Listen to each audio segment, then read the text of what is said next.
الله أكبر.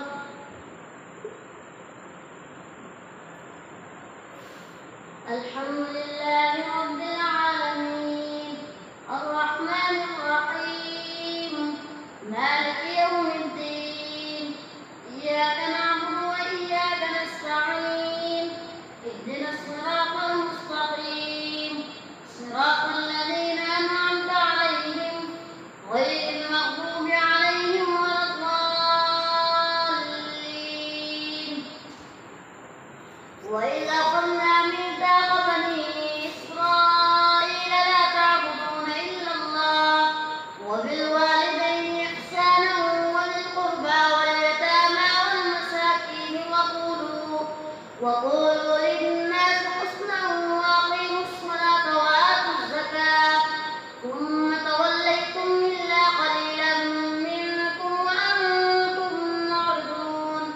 وإذ أخذنا ميثاقكم لا تسفكون دماءكم ولا تخرجون أنفسكم من دياركم ثم أقررتم وأنتم تشهدون ثم أنتم هؤلاء تقتلون أنفسكم وتخرجون فريقا منكم من ديارهم تظاهرون عليهم بالإثم والعدوان وإن يأتوكم أسارى تفادوهم وهو محرم عليكم إخراجهم أفتؤمنون ببعض الكتاب وتكفرون ببعض فما جزاء من يفعل ذلك منكم إلا خزي في الحياة الدنيا ويوم القيامة يردون إلى أشد العذاب وما الله بغافل عما تعملون. أولئك الذين اشتروا الحياة الدنيا بالآخرة فلا يخفف عنهم العذاب ولا هم ينصرون. ولقد آتينا موسى الكتاب وقفينا من بعده بالرسل وآتينا عيسى ابن مريم البينات وأيدناه بروح القدس أفكلما جاءكم رسول بما لا تهوى أنفسكم استكبرتم ففريقا كذبتم وفريقا تقتلون. وقالوا قلوبنا غلف بل لعنهم الله بكفرهم فقليلا ما يؤمنون.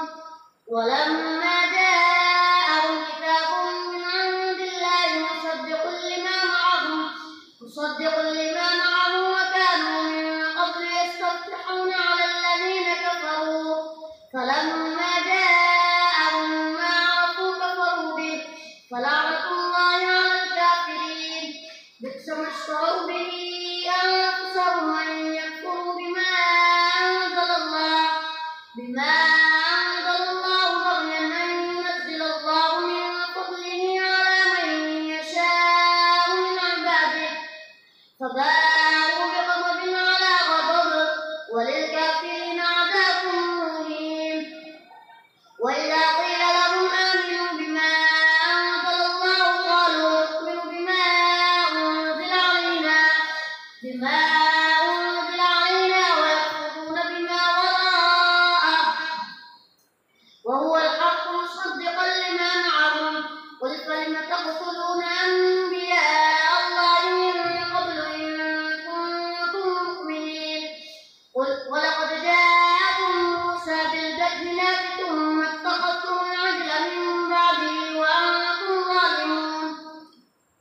وإذ أخذنا ميثاقكم ورفعنا فوقكم الطور خذوا ما آتيناكم بقوة واسمعوا قالوا سمعنا وعصينا وأشربوا في قلوبهم العجل بكفرهم قل بئس ما يأمركم به إيمانكم إن كنتم مؤمنين.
مصدق لما معهم نبذ فريق من الذين أوتوا الكتاب كتاب الله وراء ظهورهم كأنهم لا يعلمون واتبعوا ما تتلو الشياطين على ملك سليمان وما كفر سليمان ولكن الشياطين كفروا يعلمون الناس السحر وما أنزل على الملكين ببابل هاروت وماروت وما يعلمان من أحد حتى يقولا إنما نحن فتنة فلا تكفر فيتعلمون منهما ما يفرقون به بين المرء وزوجه وما هم بضارين به من أحد إلا بإذن الله ويتعلمون ما يضرهم ولا ينفعهم ولقد علموا لمن اشتراه ما له في الآخرة من خلاق ولبئس ما شروا به أنفسهم لو كانوا يعلمون ولو أنهم آمنوا واتقوا لمثوبة من عند الله خير لو كانوا يعلمون يا أيها الذين آمنوا لا تقولوا راعنا وقولوا انظرنا واسمعوا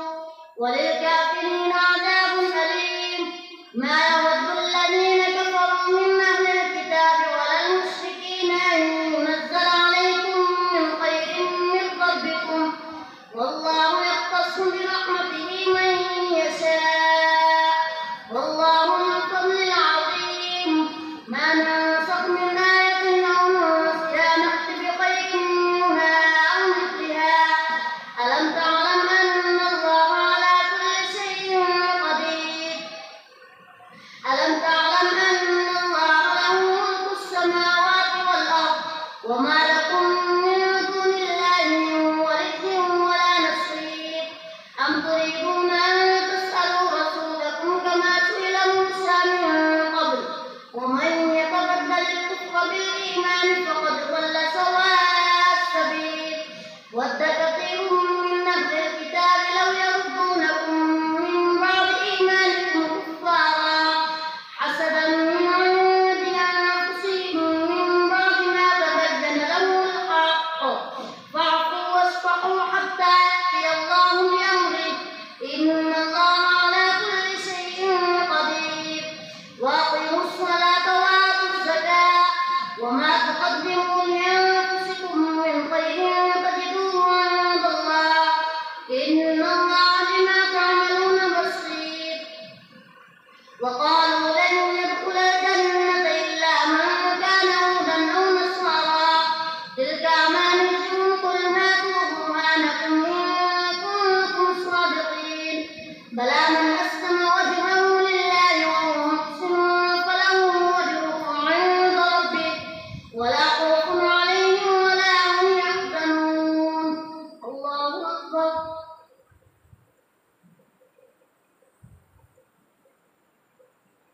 سمع الله لمن حمده الله أكبر الله أكبر الله أكبر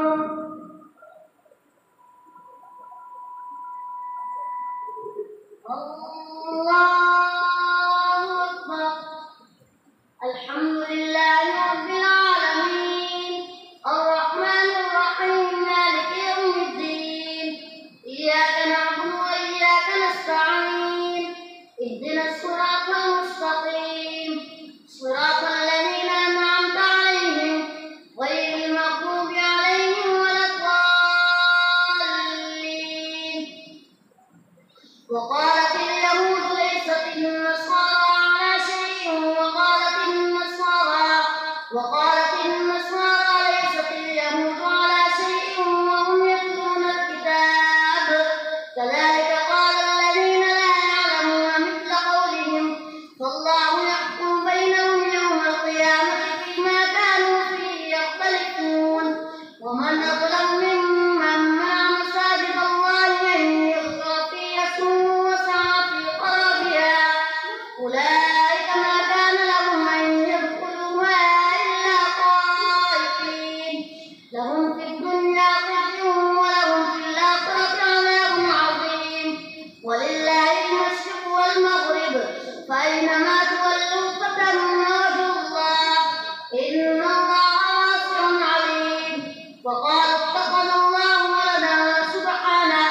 بل له ما في السماوات والأرض كل له قانتون بديع السماوات والأرض وإذا قضى أمرا فإنما يقول له كن فيكون.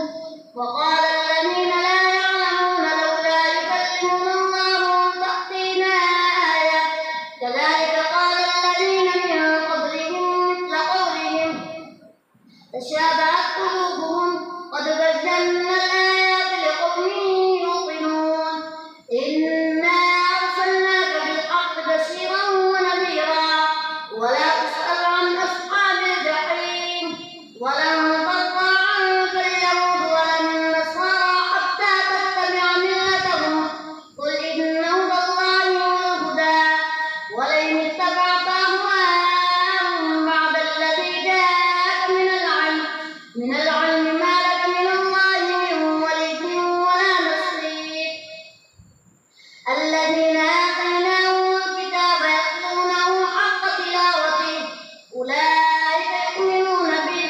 ومن يكفر به فأولئك هم الخاسرون.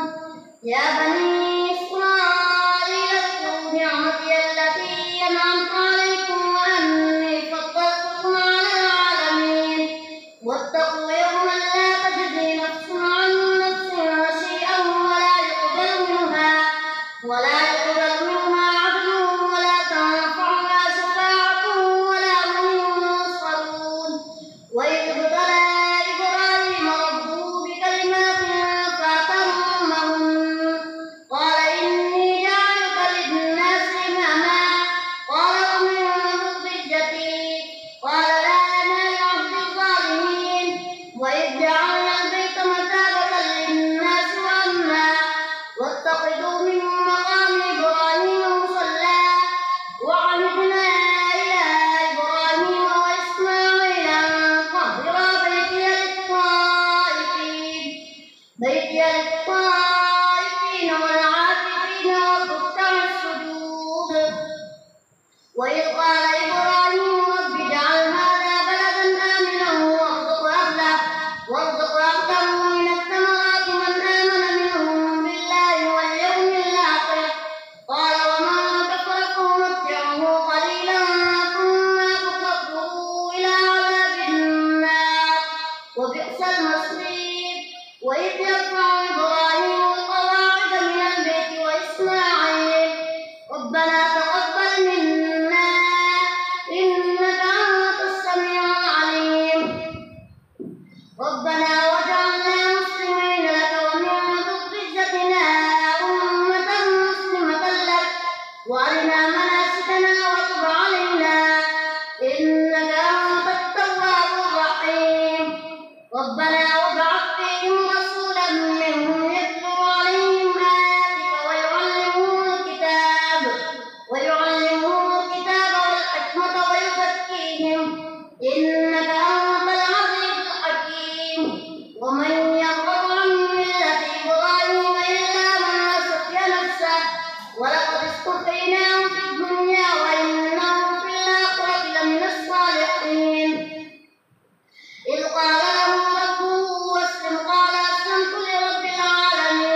وإن